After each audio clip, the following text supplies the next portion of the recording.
It's 8:46. Carol has been telling us that it's chilly today and tomorrow. We're going to bring a bit of sunshine now, aren't we?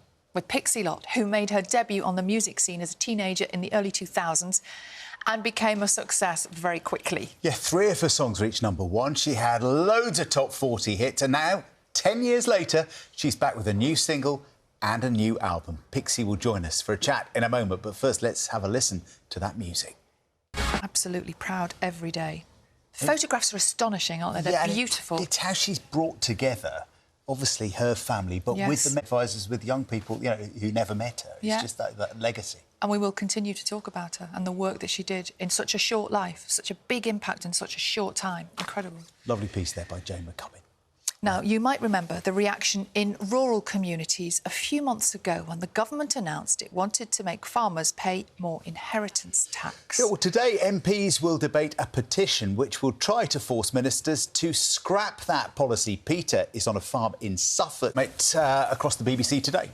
Now, if you are just eating your breakfast, you'll be really grateful because we're not going to show the pictures that are associated with the next story that we're about to bring to you, because a concert by Bryan Adams in Australia had to be cancelled last night because of a large sewer blockage caused by fat, grease and rags. See them this morning. It is always good to see them, but what no one at home knows is that there was a fire alarm there just a couple of minutes ago, so we were slightly relieved to see Michelle and Gethin pop up. Anyone, frankly. Anyone. Could have been an empty chair. But They'll be there. They're fine. For an hour and a half at 9:30 here on BBC One. Look forward to that. It's 8:30 exactly. Time to get the news, the travel and the weather where you are. Oh, John. I know. That's quite a thing. I can get no social media. I totally understand. We just don't ever listen to them. Yeah, so maybe what's the point? Yeah, exactly. I thought it was interesting hearing her actual voice. Because you're so used to the British accent. Which is so convincing. And it to hear her is so good. Yeah.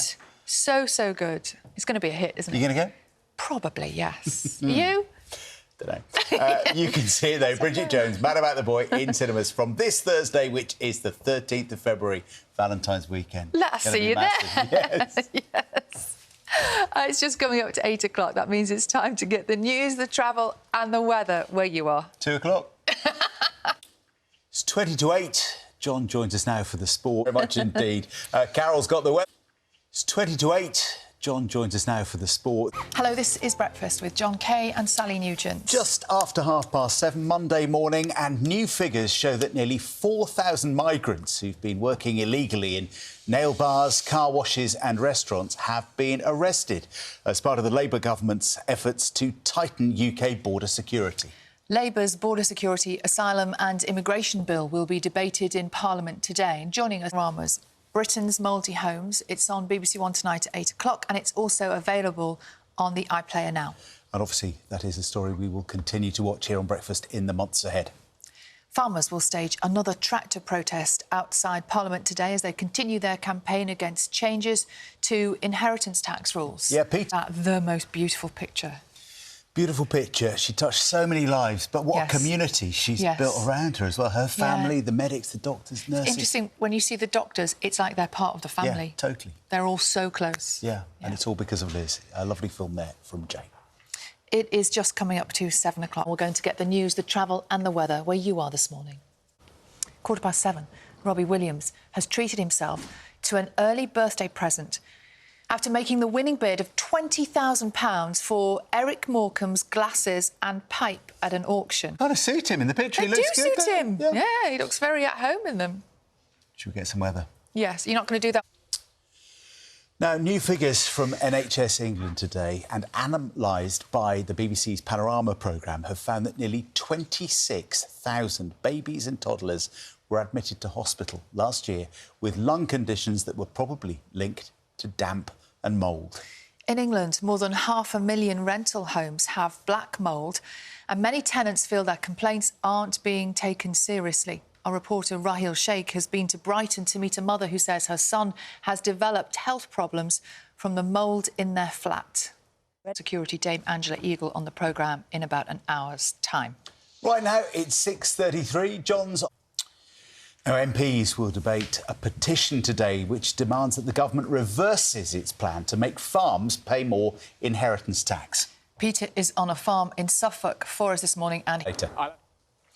It is 6:48 exactly, and it looks like Carol has gone surfing. Ross Kemp in that piece. We're going to be talking to Ross later on in the programme. 8:15, Yeah. I think. Always good to catch up with him. Have to ask him about EastEnders as well. Oh, yes. Because he's going back, isn't he, to film very soon? Maybe he's already done it. Yeah, I wonder what he'll tell us. Nothing. But wait for that. Right, 6:25. Let's check in with our breakfast teams around the UK right now to get the news, the travel and weather where you are. We'll make him. Let's look at the Monday morning papers, shall we? Start with The Guardian today, which is... I think it works. 20 grand for Eric's glasses, 18 grand for a Harry Potter book. No. Not just any book. A special one. A first edition of the very first in the series, Philosopher's Stone. They only printed 500 back in 1997, and it's particularly valuable because there's a spelling error on the word philosophus on the rear cover, and then on page 53, for the technically aware, there's an extra one where it talks about a wand. They print it twice, and apparently you might think that would make it rubbish, but apparently that makes it even more valuable because it's proof that this is one of these particularly special copies. 18 Can you imagine grand. being lucky enough to have had one of those very first Harry Potter books? I reckon somewhere in LA right now, Robbie Williams has got his Eric Specs. First edition Harry Potter, he's reading both. Now, it covered that story. I have. So you know that road. I think I was there the first time around. Were you one of the volunteers? And they go out with high-vis jackets and buckets, and they literally pull them off the road, and And how much of a disturbance is it if that road is closed? I can't remember. Oh, right, OK. But I'll go back through the archives and I'll get back to you. Should we find out what the weather's going to be like this week? For the toads in the news.